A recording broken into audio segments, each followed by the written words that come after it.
Welcome to our first video. We are beginning with chapter 2 of our physics textbook. This is Newton's first law of motion, also known as the law of inertia. This is covering pages 22 through 27 if you want to read in your book as well. Before we really get into how Newton viewed motion and how he has shaped our ideas of how motion works, we're going to look at some history of scientists and how they've seen motion in the past. We're going to start with Aristotle. He was a Greek scientist. His thoughts and his views on things really shaped the way the scientific community, or what we would call the scientific community, viewed motion in general. So he broke it into two different categories or classes of motion. You had natural motion, which was all based on what an item was made of. That's what determined what kind of motion that object would have. So he said that there were four things that every object would be made of, or a combination of them: earth, air, fire, and water. And then depending on how far away your object was from its nature and the place of rest where it would be determined on what it would do. So for example, a rock is made of earth. And so if you held a rock up in the air and you let it go, it would drop to the ground rather than floating up into the air because it is made of earth and not made of air. He said that a puff of smoke rises into the air because it is made of air. A feather gently floats down to the ground because it is made a combination of air and earth, more earth than air, and therefore it does actually reach to the ground. So that would be why certain things do what they do. So he says that anything that is not in its proper place, a rock being held in the air, or smoke being near the ground, is going to try to get to the place where it goes. And then he also said that anything that is falling, when it falls, its rate of fall will be proportional to how heavy the object is. So if you have a rock that is a certain weight and you have another rock that is twice as heavy, he says that when you drop them both, the one that is twice as heavy will fall twice as fast to get to the ground. So in short, heavy objects are going to fall faster than light objects, but it's proportional to how much heavier they are. The other motion class that Aristotle came up with was a violent motion. This is just a result of a push or a pull. So a cart that is sitting there is at rest because it is on the ground. It is made of things that are of the earth. In order for that cart to be moved, though, someone would have to push or pull it and force it into a motion. Violent motions would always be externally caused and imparted to the object. There were some issues and problems with this. If you're shooting an arrow from a bow, you can see why the arrow would take off to begin with because the bow pushed it, the bowstring, but why does the arrow continue to fly when it should just fall straight to the ground in that case? So there were some problems, but for the most part, this really guided the thinking of what motion looked like for nearly 2,000 years.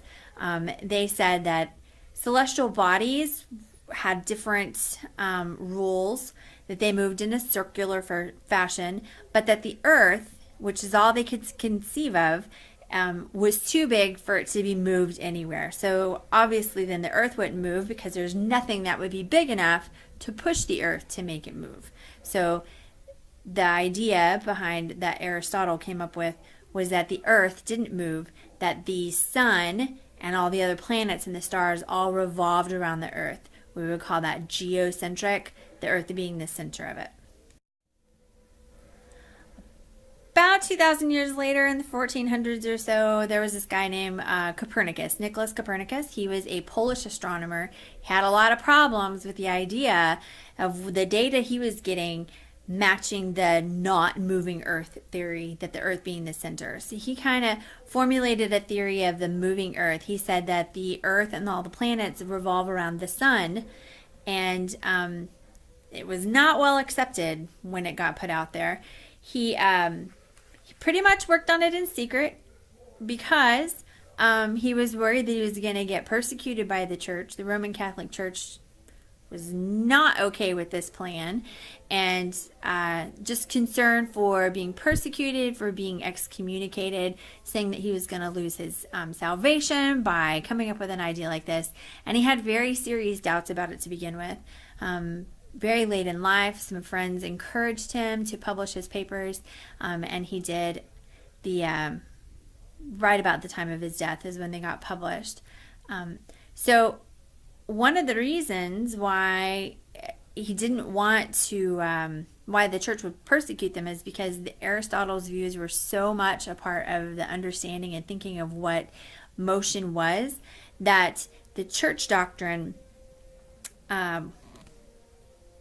took Aristotle's views and really made them a part of what their doctrine was. Wasn't hard to come up with it, to really understand how they were thinking that the earth would be the center of the universe. God loved man. God made man. We are the best of his creation. And so why not have everything revolve around us? But to question the doctrine of the church was to question the church itself, rather than being able to see that maybe God has a different plan besides mankind being the very center of the world. So Galileo comes along about 200-300 years later. He supported Copernicus's theory of the solar system. He agreed that all the data pointed to the Earth revolving around the sun and not the sun revolving around the Earth. He was one of the first, not the first, but one of the first to build a telescope. And he was one of the first to direct it toward the nighttime sky. He spent a lot of time looking in his telescope. He discovered that there were mountains on the moon. He discovered the moons of Jupiter. And when he publicly came out and said, no, I think everything revolves around the sun, the Earth is not the center of our solar system, he very much angered the church, to the point where he was put under house arrest. He was forced to recant his beliefs on the solar system in order to prevent his being excommunicated and losing his salvation. However, he also looked at the telescope during the daytime, and in his study of the sun through the telescope, they believe, is the reason why he was blind by the age of 74. Some other things he did: Galileo very systematically set out to show that Aristotle's ideas of motion were flawed. Remember, Aristotle said that in his hypothesis about the falling bodies, that a stone twice as heavy would fall twice as fast. Galileo supposedly took a whole bunch of stuff up to the Leaning Tower of Pisa and would drop things over the edge, timing them. And he showed, and people would see, that something that was twice as heavy did not fall twice as fast. That without air resistance, if you took into account air resistance, that various weighted objects fell at the same time and they hit the ground at the same time. And even though people saw this with their own eyes, they still refused to believe what he said. Some other very famous experiments that Galileo had is to get rid of the idea that an object's ideal thing is at rest. Galileo set up these inclined planes with these balls or marbles, and he would roll them on the inclined planes. They would catch up speed as they're going down the inclined plane, maintain a speed as they go across the flat plane, the level plane, and then slow down as they went up the upper side. And he did all kinds of angles of his inclined plane, and then started the forward thinking of, well, if that last ramp never was up, what if it was completely level the whole time? How far would the ball go? The ball would continue going on indeterminate amount of time. So if you don't have a force to change motion, then an object will continue in a straight line path forever. It's the beginnings of the idea of inertia, which is what Newton used when he explained his first law. And so the reason that Aristotle never saw this is he never really considered the fact that there might be a force that we can't really see that would prevent something from continuing to move. Now, we know if you rolled a bowling ball down the alley, if you had an alley that was infinitely long, it would not continue rolling as fast as you threw it for all of eternity because of one little thing, and that is friction. So this is completely different from everything that Aristotle thought, and really changed the way that scientists started looking at motion. It was about this time big changes were happening. About the time Galileo passed away, Sir Isaac Newton was born, and changed the way the world viewed motion from then on. All right, so click on the link below the video to complete the quiz. When you go and sign in, make sure you put in your last name. It makes it easier for grading. You get 2 chances, and I will take the highest score of both quizzes. So you can use your notes, you can use your book. Good luck. See you tomorrow.